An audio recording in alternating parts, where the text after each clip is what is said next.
The word filled a 12-foot screen in front of 220 people, and it was a word about my body, a word I had only ever said out loud inside a doctor's office. Infertile. My sister had put it up there in bold white letters, beside a cartoon baby with a red mark stamped across it, and the reception hall low was laughing, and my father was smiling like a man, watching a mildly amusing commercial, and my mother was swirling her wine the way she swirls her wine when she is very pleased with herself. My sister, the bride, leaned into her microphone and said, "Do not laugh too hard, she might actually cry." I did not cry. Under the table, my thumb was already resting on a single word I had typed into my phone hours earlier. One word waiting to be sent to a man standing near the back of the room by a locked utility closet. And I want you to stay with me right here at this exact second, because before I tell you what that word did to that room, you need to understand how a person ends up sitting at the very worst table at her own sister's wedding, holding the only card her family never saw coming. If you have ever been put in the back, literally or quietly, by the people who were supposed to keep you close, then this story already belongs a little bit to you too. My name is Imogen Winslow. I am 34 years old. And to explain how I got to that table, I have to take you back 4 weeks, to the night the phone call came that started all of it. It is 11 o'clock on a Thursday.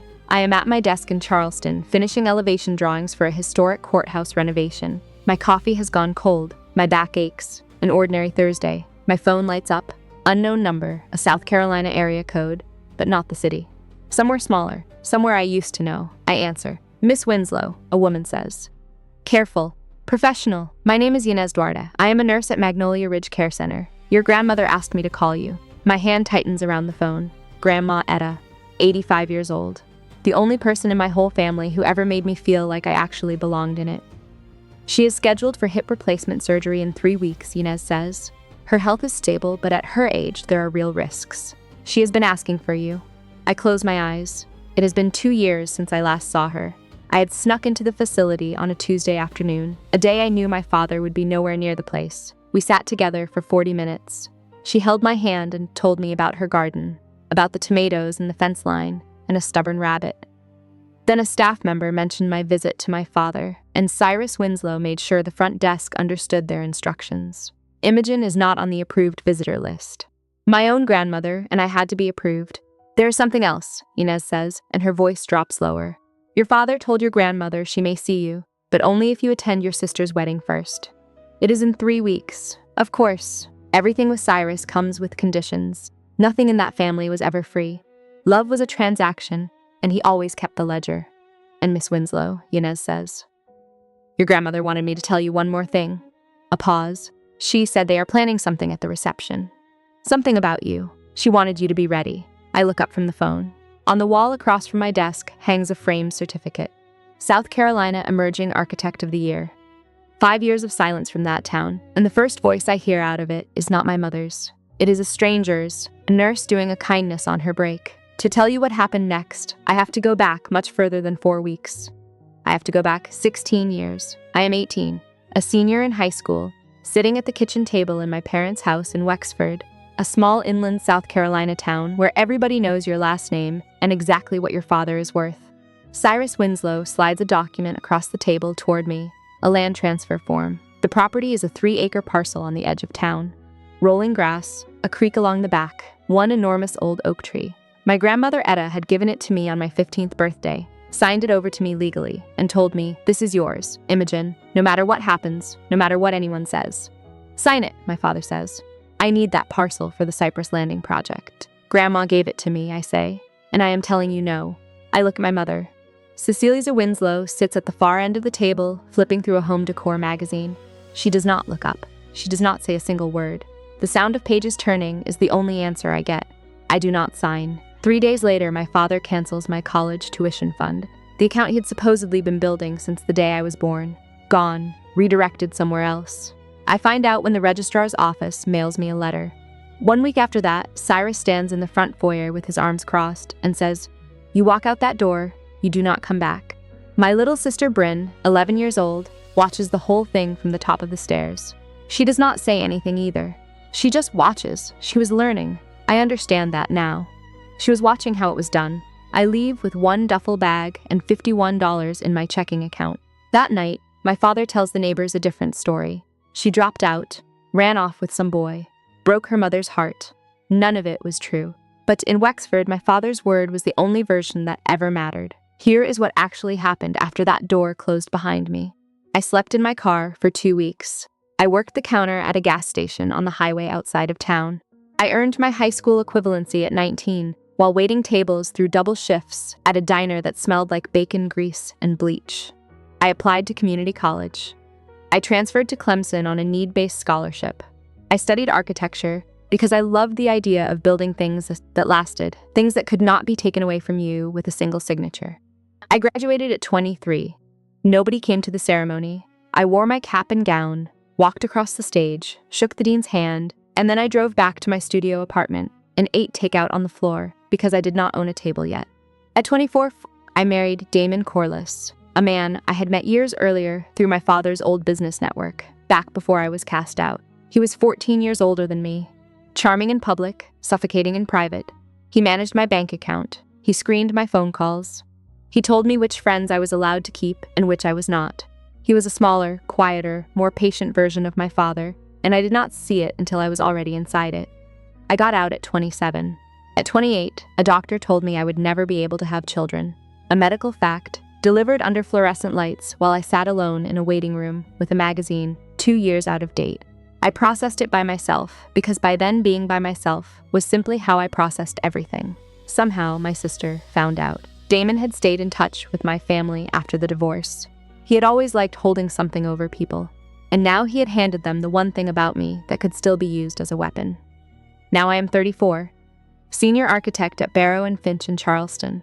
I design restorations of historic buildings, courthouses, libraries, old theaters that other people had given up on. Professionally, I went by Imogen Corliss Winslow for years because I kept Damon's name hyphenated after the divorce, for the simple reason that the architecture world already knew me by it, and starting over was a luxury I could not afford. I did not hide my life from my family to be dramatic. I just stopped performing for people who had already decided, a long time ago, that I was nothing. Nobody in Wexford knew any of it. The morning after Inez called, I sit in my office with the door closed. Through the glass wall, I can see my colleague Cormac Yates at his desk, headphones on, running cable simulations for a museum project. Cormac is 36, former Army, spent a decade doing IT under conditions most people cannot imagine, and he is the most unflappable human being I have ever met. He is also the closest thing I have to family. I call Inez back. How bad is the surgery risk, I ask. At 85, with her bone density, the surgeon says there is a genuine chance of complications, she says. She is strong, but she is not young. Inez pauses. She cries your name some nights, Miss Winslow. She keeps your letters under her pillow. I press my knuckles against my forehead. My grandmother hiding my letters under her pillow like they were contraband. Because in my family, loving me was something you could only do in secret. I have 2 options. Go to the wedding, endure whatever my sister and my parents have prepared, and see Grandma Etta, or stay in Charleston, stay safe, and possibly never see her again. I knock on the glass wall of Cormac's office. He pulls off his headphones. I need a favor, I tell him. And I tell him everything. The wedding, the warning about the slideshow, the nursing home ultimatum. When I finish, he leans back in his chair and says, if you go with a plan. Not with hope. I know, I say. And you are going. She is 85, Cormac. She might not make it through the surgery. He nods. He does not argue. Then we make sure you do not walk in blind, he says. That night I book a hotel in Wexford for the wedding weekend. I take out a dress I bought for myself. Navy blue, well cut, professional. Not whatever my mother will inevitably try to put me in. Cormac told me to go with a plan, so I start making one. And for the first time in 16 years, I am actually glad my family had spent so long underestimating me. 3 weeks before the wedding, my father demands a family dinner. It is his condition before he will clear my name at the nursing home front desk. So I drive 2 hours out to Wexford. The house has not changed. White columns, a lawn trimmed to the millimeter, a flag by the door, the whole performance of respectability, right down to the last shaped hedge. Nobody hugs me when I arrive. My mother looks me over from head to toe. You look thin, she says. Are you eating? I am not thin. I run 3 miles every morning and I eat plenty. But this is how my mother operates. Concern as a weapon, wrapped up into a question nobody is actually expected to answer honestly. My father sits at the head of the table. Same chair, same posture. So, he says, what are you doing with yourself these days? I work at a design firm, I say. Answering phones, I assume, he says. I pick up my fork. I do not correct him. There is no point yet. My sister arrives late, trailing perfume and self-importance. She flashes a 5-carat engagement ring under the dining room light like she is presenting evidence. Then she pulls me aside in the hallway. "I need you to wear something understated at the wedding," she says. Landon's family is very particular. She tilts her head at me. "You still alone?" "No one. I say nothing." She smiles. "Some people just are not meant for that, I suppose," she says. Before I leave, my mother hands me a garment bag. Inside is a pale beige dress, shapeless, 2 full sizes too large. "This will be perfect for you," she says. At the door, my father puts his hand on my shoulder. "The Fairfaxes are old money," he says. "They judge. One wrong move and this whole arrangement dies. Do not embarrass us." I drive back toward the highway, and then, somewhere on the on-ramp, the name lands on me. Fairfax. I know that name. Not from my sister's ring. Not from my father's business talk. I know it from a project file sitting on my desk in Charleston. Back at the office on Monday morning, I pull up the client database. The Fairfax Heritage Foundation. There it is. Our firm has been contracted for the Wexford Heritage Restoration, converting a Civil War-era textile mill into a community arts center. The foundation is funding the entire thing. The primary client contact is Rosamond Fairfax, chair of the foundation, Landon Fairfax's mother. I have been the lead architect on that project for 6 months. Rosamond and I have exchanged dozens of emails and sat through 3 video calls. She knows my work. She knows my design philosophy, my timeline, my way of thinking about old buildings. She knows Imogen Corliss Winslow. She has just never seen my face. Our calls were always screen shares of drawings, never cameras. I sit with that for a long time. I do not plan to use it. I am not my father. I do not turn relationships into ammunition, but I file it away. Because if everything falls apart out there in Wexford, I will not be a stranger to the most powerful family in the room. That evening, Cormac does his own kind of research. He calls me at 9. The reception venue is the Wexford Country Club, he says. They have hired a local audio-visual company to run the projector and the sound system. Slideshow, toasts, the usual. And here is the interesting part. That company is short-staffed. They just posted an ad looking for a freelance technician for the event. Cormac. I already applied, he says. They called me back within 20 minutes. You do not have to do this, I tell him. Imogen, he says, you are walking into a room where your family has already loaded a weapon. I am just making sure you have your hand near the safety. By Wednesday, Cormac is a confirmed freelance audio-visual technician for the Fairfax and Winslow wedding reception. He will have direct access to the projector, the input ports, and the soundboard. I put together a short presentation of my own, not an attack, just the truth. Photos, degrees, awards, my actual life. The title slide reads, The Real Imogen Winslow. I save it to a small drive and hand it to Cormac on Thursday. You are not going to war, he says. You are going to a wedding. But if they fire first, you will be ready to fire last. 1 week before the wedding, my father finally clears my name at the front desk. 20 minutes, supervised. My mother will accompany me. Magnolia Ridge smells like hand sanitizer and boiled vegetables. My mother parks herself in a chair in the hallway and immediately starts texting. She does not come in. Grandma Edis is smaller than I remember. Her white hair is thinner, her hands shake. But her eyes, those sharp, knowing eyes, have not changed at all. She grabs my hand the second I sit down. Let me look at you, she says. She studies my face. You are healthy. You are strong. I can tell. I am good, Grandma. Do not let them break you again, she says, her grip tightening. You are the strongest one in this whole family. You always were. Then she reaches under her pillow and pulls out a small envelope. Yanez had helped her hide it from the staff my father pays to keep an eye on things. Inside is a photocopy of a property deed, the 3-acre parcel, my name on it, clear as daylight. That land is yours, Etta says. It always was. Your father never managed to get it transferred. He has been furious about it for 16 years. He tells people it is part of Winslow Properties, but it is not. He never had the right. Some things cannot be signed away, Imogen. That is one of them. I stare at the document. For 16 years, I had assumed Cyrus had found some legal way around my refusal. A technicality, a loophole, some signature forged in an office somewhere. He had not. The land was still mine. It had been mine the entire time. A knock on the door. My mother's voice clipped. Time is up. I fold the envelope into my jacket pocket. I lean down and kiss my grandmother's forehead. That is my girl, she murmurs. I walk out past my mother, who does not ask how Etta is doing. She checks her lipstick in the reflection of her phone screen and says, Let us go. I have a fitting. I leave the nursing home with 2 things. My grandmother's blessing, and proof that my father had been lying about far more than just me. 6 days before the wedding, my apartment in Charleston. Cormac sits on my couch with his laptop open.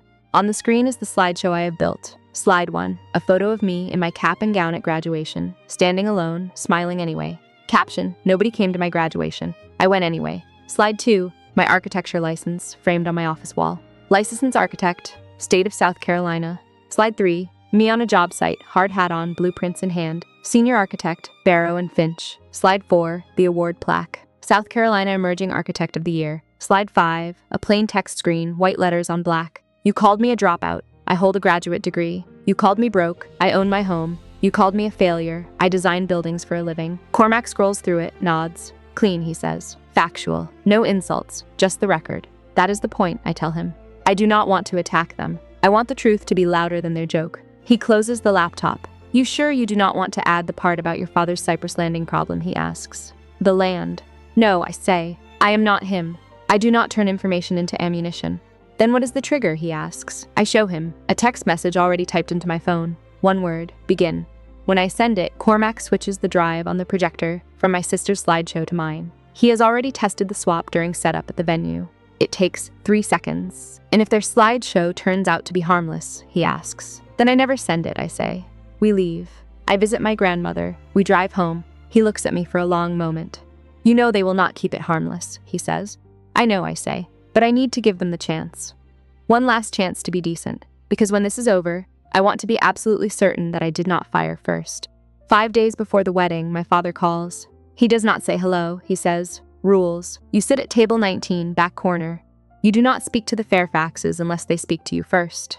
You do not mention your divorce, your condition, or anything about your personal life. If anyone asks what you do, you say you work reception at a small firm. Is that clear? And after the wedding, I say, I can see Grandma Etta. We will see, he says. Depends on your behavior. The line goes dead. That evening, my phone buzzes. My sister has added me to a group chat. My mother, my father, my sister, and now me. The first message is a preview of the slideshow. I watch the images load, the Winslow family, and then there is Imogen. Old photos of me, stretched and filtered to look as unflattering as possible. Cartoon stickers slapped across my face. And then the labels, one per slide, bold and centered. High school dropout, divorced, broke, alone, infertile. My sister types beneath the preview. This is going to be hilarious. Do not worry, Imogen. It is all in good fun, my mother responds. Keep it tasteful, Bryn. She does not say, take it down. She does not say this is wrong. She says, keep it tasteful. As if there is a tasteful way to broadcast your daughter's medical history to 200 strangers. My father does not respond at all. I screenshot every message and send them to Cormac without a word. Then I open my laptop. My own presentation is still up.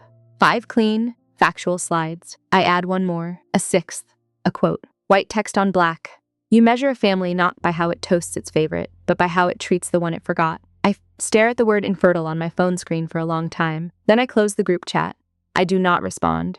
There is nothing left to say to people who think your body is a punchline. The wedding day arrives under a clear October sky. Wexford Community Church. White clapboard, a steeple catching the morning sun. The parking lot is full of expensive cars. This is the social event of the season. I wear my navy dress. Not the beige sack my mother chose. I had left that hanging in the hotel closet without a second thought. Inside the church, 220 guests fill the pews.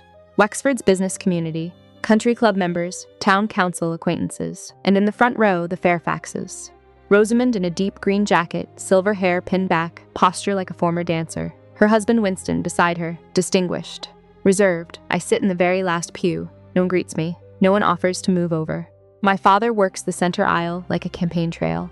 Handshakes, shoulder claps. So proud of my little girl. He does not mean me. My mother floats near the altar in a custom ivory dress, murmuring to a friend. Both of my daughters are here today, she says. Even the difficult one. She laughs lightly. The friend glances toward the back. I pretend not to notice. An older woman I do not recognize sits 2 rows ahead of me. White hair, a floral dress, reading glasses on a chain around her neck. She looks at me once, then turns back toward the altar. I do not think anything of it. The ceremony begins. Landon stands at the altar looking genuinely happy. He speaks his vows with a tremor in his voice. My sister speaks hers louder, longer, and mostly about herself. Across the church, I spot Cormac near the side entrance in a black polo with the audio-visual company's logo. He adjusts a microphone cable at the altar. Our eyes meet for half a second. He gives the smallest nod. My father shakes hands like a politician. My mother smiles like a hostess. And I sit in the last row, like a ghost they invited on purpose. The reception is at the Wexford Country Club. Crystal chandeliers, round tables draped in white linen, a 12-foot projection screen behind the head table, the smell of gardenias and money. Table 19 is where they have put me. Back corner, right next to the kitchen door. Every time a server pushes through, a blast of clattering dishes and shouted orders hits my back. My table mates are distant cousins who have clearly been told nothing about me, and an elderly couple who spend the entire appetizer course discussing a recent cruise. A woman across the table leans in. "And what do you do, dear?" she asks. "I am an architect," I say. "Oh, how nice," she says, and turns to the man beside her to talk about kitchen renovations. On stage, my sister takes the microphone for the first toast. She thanks her parents. She thanks the Fairfaxes. She thanks her college friends, her wedding planner, her florist. Then she looks toward the back of the room, toward me. "And my sister Imogen," she says. Who managed to show up today?" A pause. "That is something, right?" Scattered laughter. The polite kind. The kind where people are not sure whether they are supposed to laugh, so they do anyway. My father clinks glasses at the head table with Winston Fairfax. They are leaning close, talking numbers. Rosamund sits beside them, polite but measured. She has not committed to anything yet. I can tell by the way she holds her wine glass. Close, untouched, like a prop. My mother appears at my elbow. Her perfume arrives before she does. "Do not drink too much," she whispers. "Do not talk about yourself. And for once in your life, smile." I smile, not because she told me to, but because in 20 minutes the slideshow is scheduled to play and I know exactly what is on it. And I want to stop here for just 1 second, because right now I am sitting at table 19 with a plate of food I cannot eat, and a family that wishes I had simply stayed invisible. And if you have ever been placed at the back of the room by people who were supposed to love you, if you have ever been handed the kind of exclusion you are told is perfectly normal, then you already know the strange, still calm I felt in that chair. Hold on to that feeling, because everything is about to turn. The lights dim. My sister, glowing, takes the microphone with a grin that tells me she has been rehearsing this all week. "And now," she says, "a special presentation from the Winslow family." The screen flickers to life. Soft piano music plays through the speakers. Baby photos of my sister, her gap-toothed smile, ballet recitals, prom, my sister and my father fishing on a lake, my sister blowing out birthday candles, the family on vacation, my mother in a sun hat, my father with his arm around my sister and the ocean behind them. I am not in a single photograph. The room coos. Rosamund Fairfax smiles politely. Winston pats his son's shoulder. Then come the couple photos.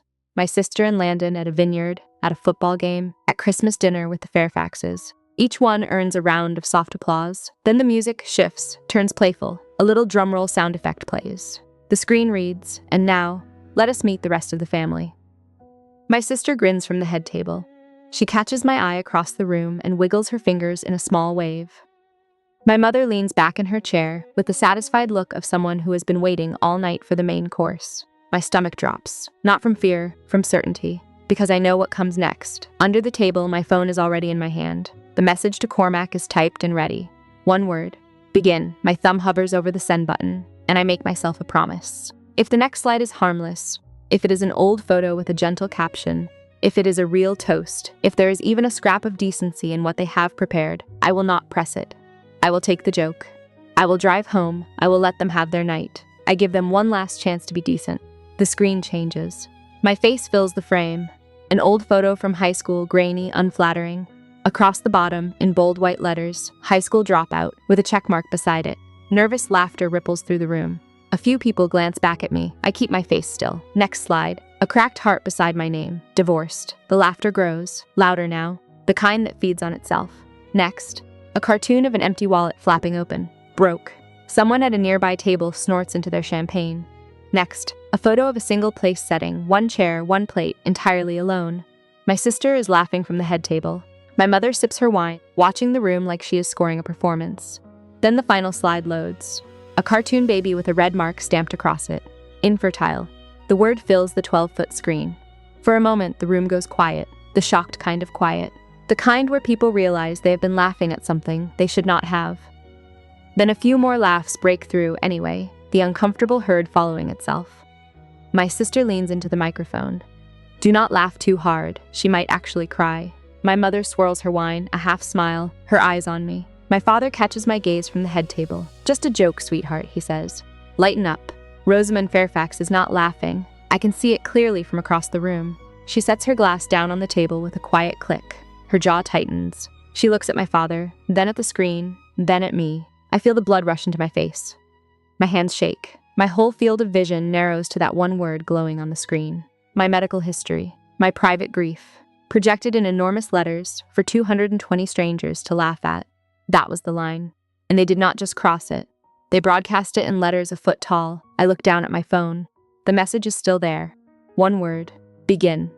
I think about my grandmother. About her hands shaking as she pressed that envelope into mine. About the way she said, "Do not let them break you again. Some things cannot be signed away." And neither, it turns out, can I. My thumb presses send. 3 seconds pass. The slideshow freezes. The screen goes black. My sister frowns. Technical issues, she says, waving toward the back of the room. Can someone fix that? Behind the audio-visual booth, Cormac pulls my sister's drive from the projector and inserts mine. His hands are perfectly steady. He has done far harder things under far worse pressure. The screen lights up again. White text on a dark background. Clean. Simple. The real Imogen Winslow. The room goes silent, not the polite kind. The kind where every head turns and every conversation stops at exactly the same moment. My father stands up. "What is this?" he says. "Turn it off." He looks toward the booth. Cormac does not move. The system remote has been locked. The only way to kill the feed now is to pull the power in the utility closet. And Cormac locked that door 20 minutes ago. For the first time in 16 years, my father cannot silence me. The first slide fills the screen. Me at graduation, cap and gown, standing alone in front of the university seal, diploma in hand. The caption reads, "Nobody came to my graduation. I went anyway." Murmurs. A woman at a front table puts her hand over her mouth. Next slide. My architecture license, framed and mounted. Licensed architect, state of South Carolina. The murmurs get louder. Next. Me on a construction site, hard hat, steel-toed boots, blueprints rolled under my arm, and behind me the skeleton of a courthouse mid-restoration. Senior architect, Barrow and Finch. A man near the front turns in his chair to look at me. Then another. Then a whole table. Next slide. A framed plaque. South Carolina Emerging Architect of the Year. Rosamond Fairfax's hand freezes halfway to her glass. The final content slide appears. White text on black. "You called me a dropout. I hold a graduate degree. You called me broke. I own my home. You called me a failure. I design buildings for a living." I stand up from table 19. I do not walk toward the stage. I do not grab a microphone. I just stand where I am, in the back corner, beside the kitchen door, and I look toward the front of the room. My father's face has gone a color I have never seen on him, somewhere between fury and fear. "This is ridiculous," he says. "She probably faked all of this." My sister's smile is gone. "Turn it off," she says. "This is my wedding." My mother sits frozen, her wine glass suspended in midair, her face drained of color. Then the last slide appears. The quote I added 5 days ago. "You measure a family not by how it toasts its favorite, but by how it treats the one it forgot." I do not say a word. I do not need to. The screen is doing all of the talking. My father moves fast.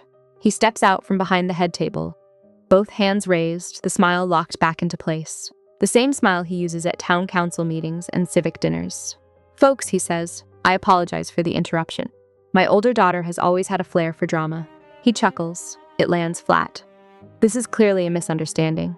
He walks toward me. The crowd parts slightly, the way people do when they sense a collision coming. His shoes click on the hardwood.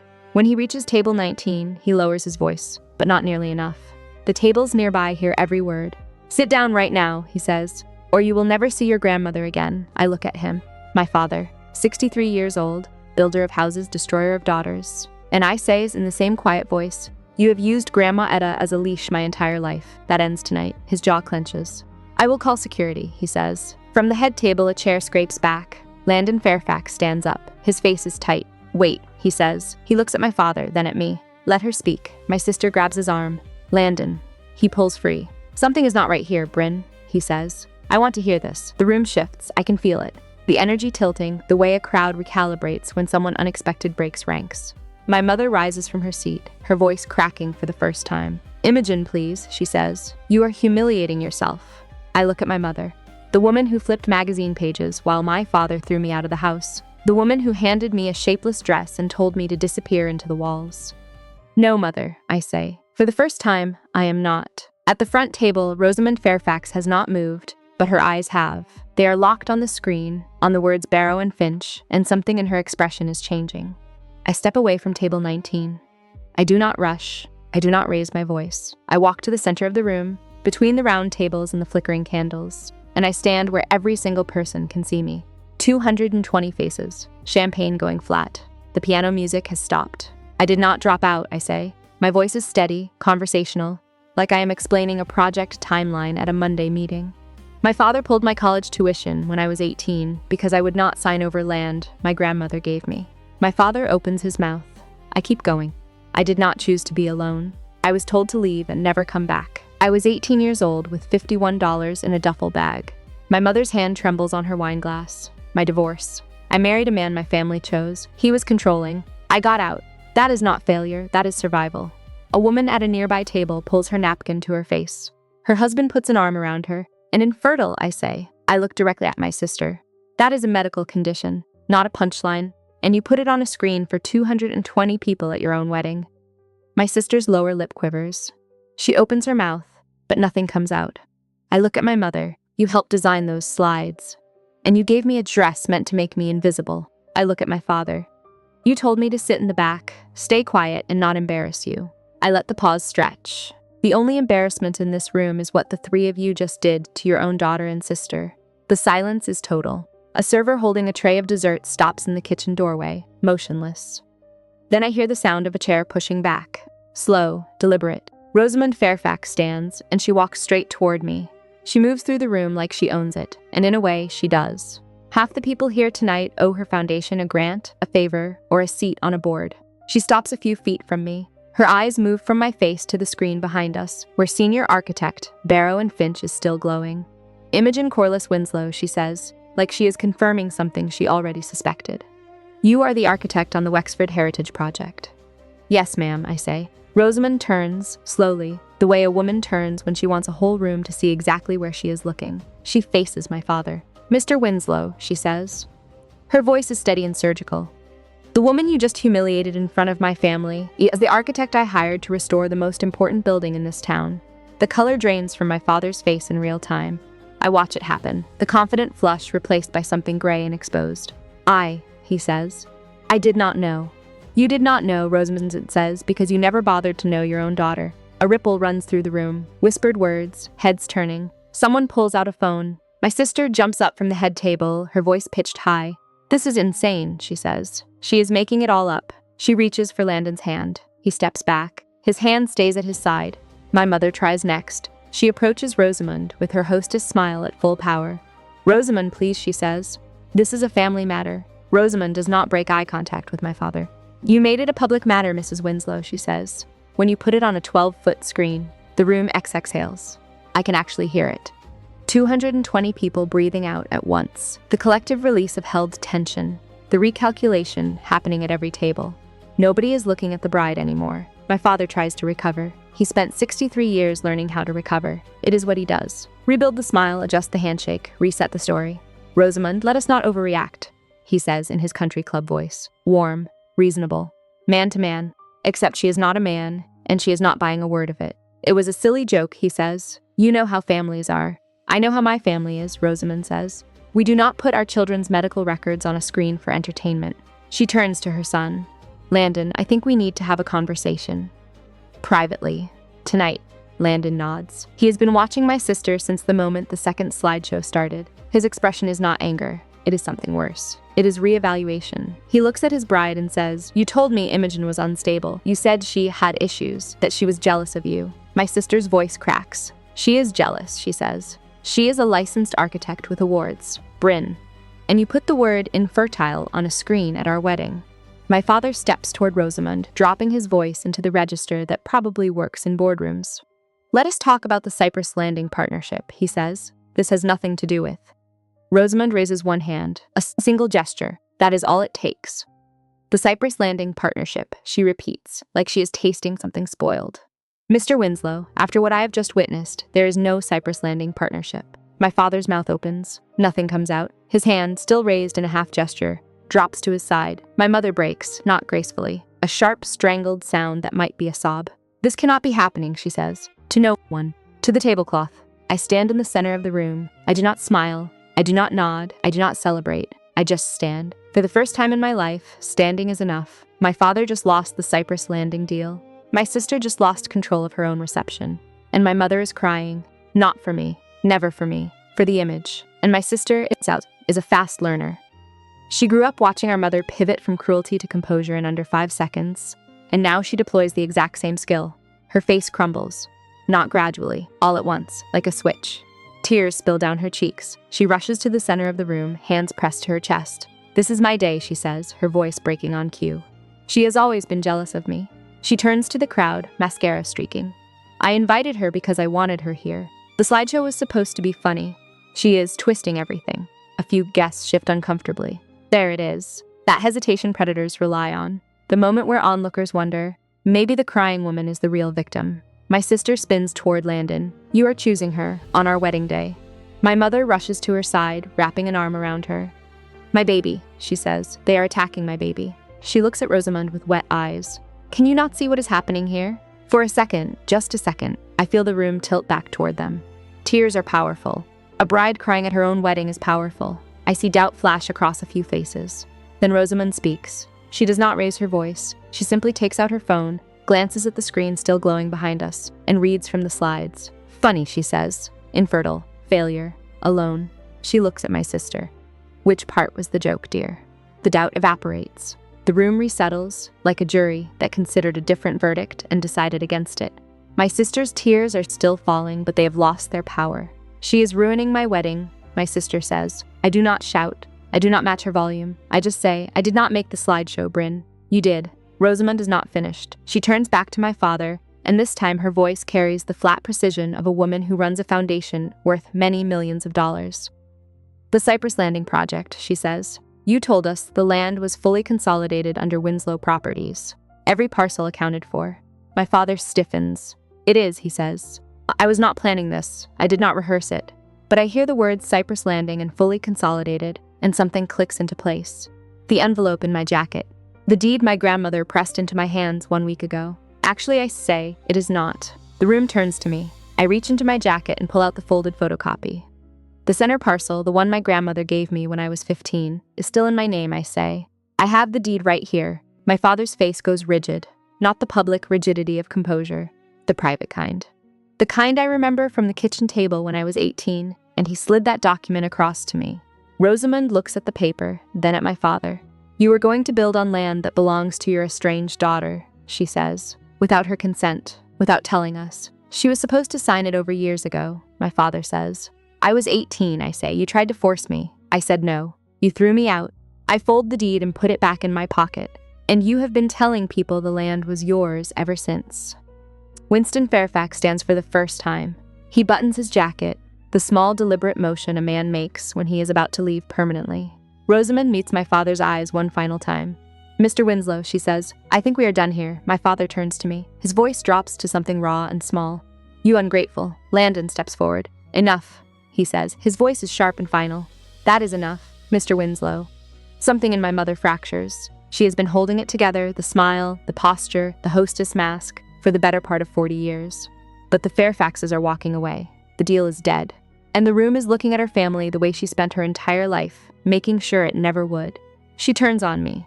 The polish is gone, the magazine flipping, wine swirling composure, gone. "You think you are better than us now," she says, her voice shaking. "You think your little slides change anything. You were nothing. You had nothing when you left this house." "You're right," I say. "I had nothing, because you made sure of that." "I did what was best for this family," she says. "You did what was best for the image," I say. "There is a difference." She looks around the room, searching for an ally. Her eyes land on familiar faces, country club friends, book club members, women she has had lunch with for 20 years. She tries the social smile. "This is so embarrassing," she says. "Family drama. You know how it is." Nobody smiles back. Then a voice rises from the back. The older woman from the church, the one with the reading glasses on a chain. She stands slowly, gripping the edge of her table.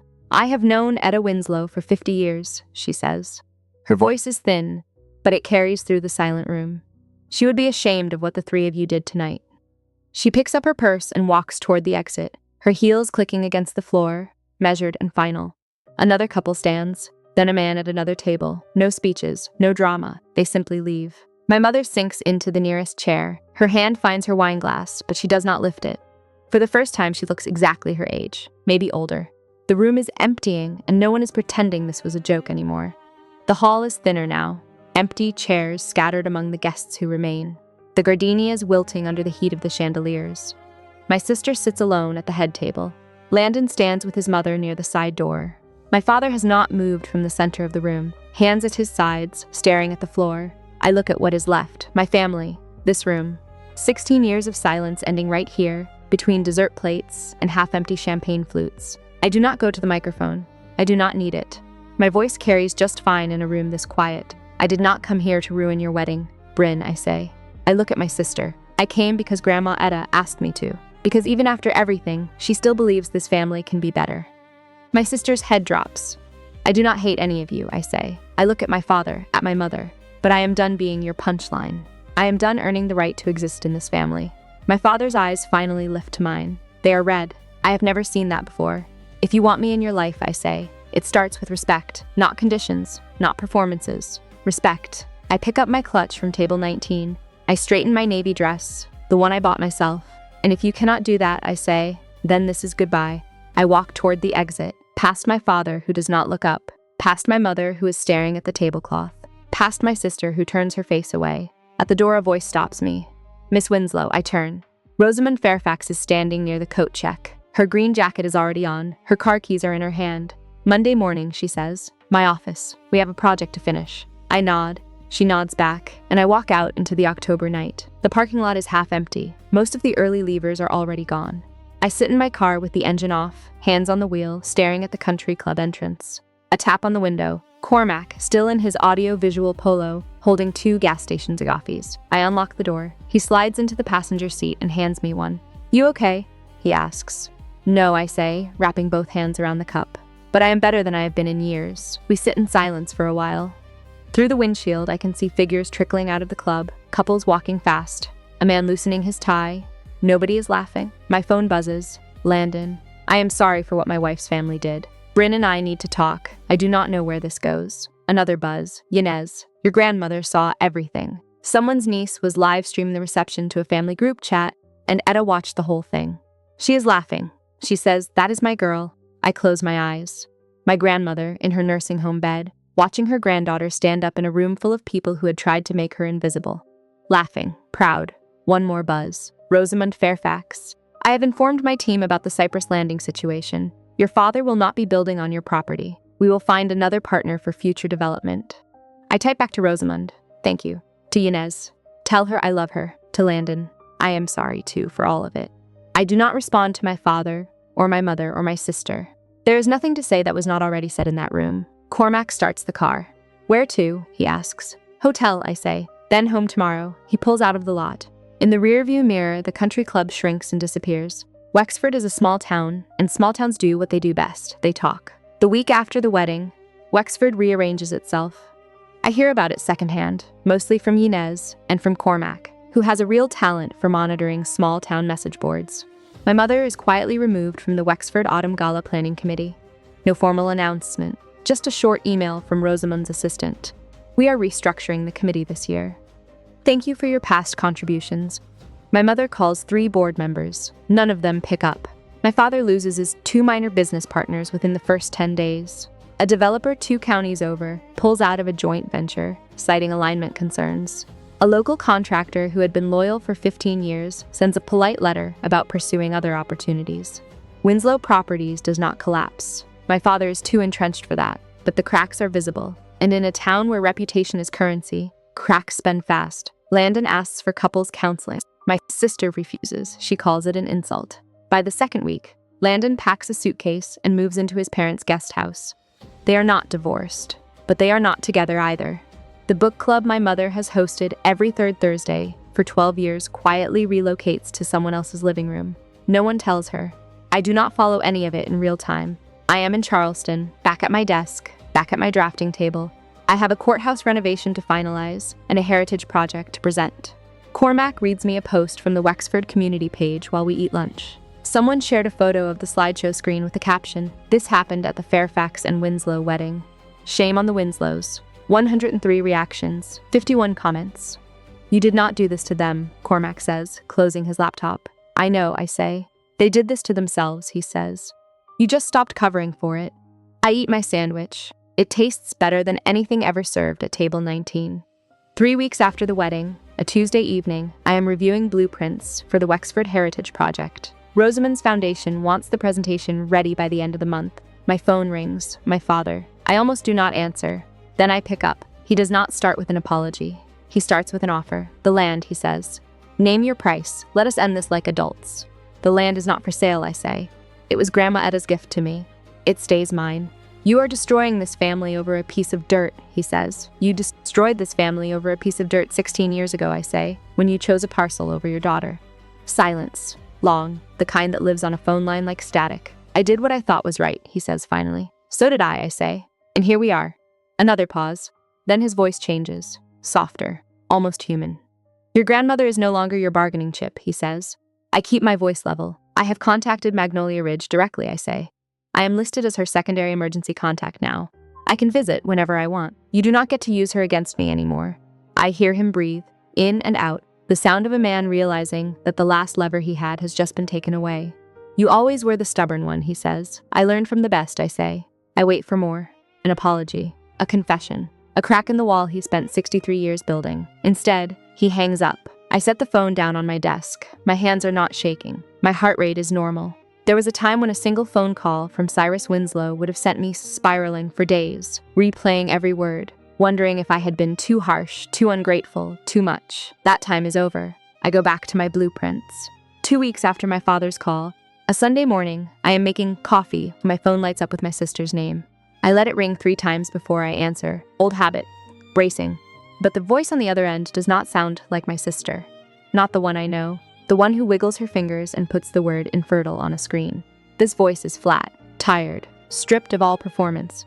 Landon moved out, she says. Mom will not stop crying. Dad will not talk to anyone.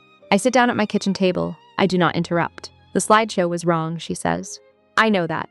She stops, starts again. I do not know why I did it. I have been doing things like that my whole life, and nobody ever told me to stop. Because they were too busy doing it to me, I say. A shaky exhale. Yeah, she says. Silence. I do not know who I am if I am not the favorite, she says, and it is the most honest thing my sister has ever said to me.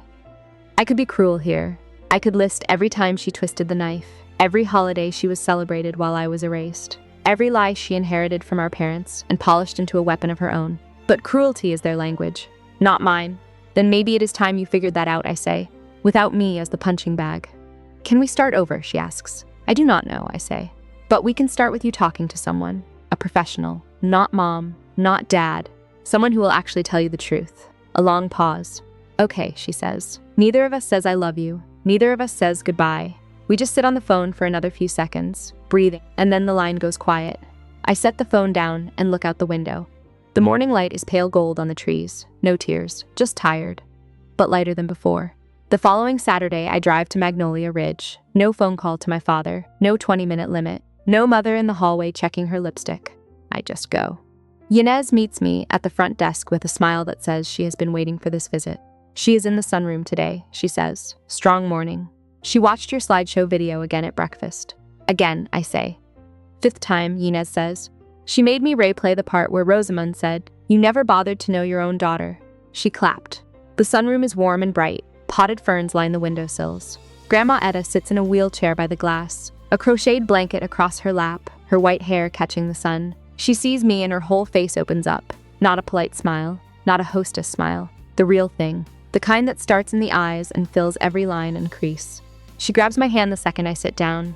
You stood up, she says. In that room full of people, you stood up. You taught me how, Grandma, I say. She squeezes my fingers. Now tell me about your buildings, she says. Tell me about your life. We have time. So I tell her all of it. The high school equivalency, the diner shifts, college, the first project I ever designed, a small library in a town nobody has heard of, the courthouses, the awards, the apartment with the drafting table by the window. She listens to every word, asks questions, and laughs at the parts where I slept in my car and ate cereal for dinner 3 nights a week. Nobody knocks on the door. Nobody says time is up. Outside the window, an oak tree spreads its branches across the lawn, old, knotted, rooted deep, exactly like the one on the land she gave me when I turned 15. Some things cannot be signed away. She was right about that all along. 3 months later, I am at my desk in Charleston, a Monday morning, coffee in hand. On the wall hangs a new framed print of the Wexford Heritage Project rendering. The textile mill as it will look once the restoration is done. Red brick, arched windows, a courtyard open to the sky. Rosamond's foundation approved the final design last week. Next month, I present it to the Wexford Town Council. I will stand in front of the same people who watched me get humiliated at a wedding, and I will show them what I am actually building. The land, my 3 acres, stays untouched. I have not decided what to do with it yet. Sometimes I think about a small house. Something simple. A porch where Edis could sit and watch the creek. Maybe someday. Her surgery went well. Hip replacement, no complications. She is in physical therapy now, walking with a frame, complaining about the food. I visit every 2 weeks. We talk about her garden, my projects, the weather, and nothing at all about my father. It is peaceful. Cyrus has not called again. My mother sent a single text message. I am sorry. 2 words, no follow-up. I read it. I did not respond. I am not ready. I may never be, and I have decided that is allowed. My sister started therapy. Landon moved back in a month ago, on the condition they keep going to counseling. Inez told me my sister visited Etta at the nursing home last week, the first time in over a year. She brought flowers. Etta said she looked different, queer. I do not know what that means yet, but it is something. Cormac and I are working on a new project together. A historic schoolhouse in the upstate, small budget, big heart. The kind of work that reminds me why I chose this career in the first place. I eat breakfast alone most mornings. Coffee, toast, the news. But alone is not the same as lonely. I learned the difference the day I stopped sitting at table 19. This morning I stand in front of my bedroom mirror. Navy blazer, white blouse, hair pulled back. On my dresser sits the invitation to the Wexford Town Council presentation. My name printed in clean black type. Imogen Winslow, licensed architect. Not Corliss Winslow. Not my ex-husband's name kept on for professional convenience. Not a hyphen I carried because it was easier than starting over. Just mine. I pick up the invitation and run my thumb across the letters. 6 months ago, I sat in the last row of a church and watched my father shake hands like he owned the world. 4 months ago, I stood in a banquet hall while my body was turned into a joke for 220 people. Today, I am driving back to Wexford, but I am not going to the old house. I am not going to beg for a seat at anyone's table. I am going to the textile mill, the one I am rebuilding from the foundation up, brick by brick, beam by beams, the same way I rebuilt everything else. They called me infertile, divorced, a failure, a dropout, broke, alone. I am some of those things, and none of them define me. Some things these cannot be signed away. Not a piece of land your grandmother believed in, and not the person you decide, finally, to become. You do not need anyone's permission to build a life worth living. You just have to stop asking for it. I take my keys. I walk out the door. The October sun is sharp and clean, the way it gets in the low country when the mornings finally turn cool and the air smells like wood smoke. I drive inland, toward Wexford, toward the building I am restoring for a town that does not know my whole story yet, but will. The road stretches ahead of me, and I am not going home, I am going to work.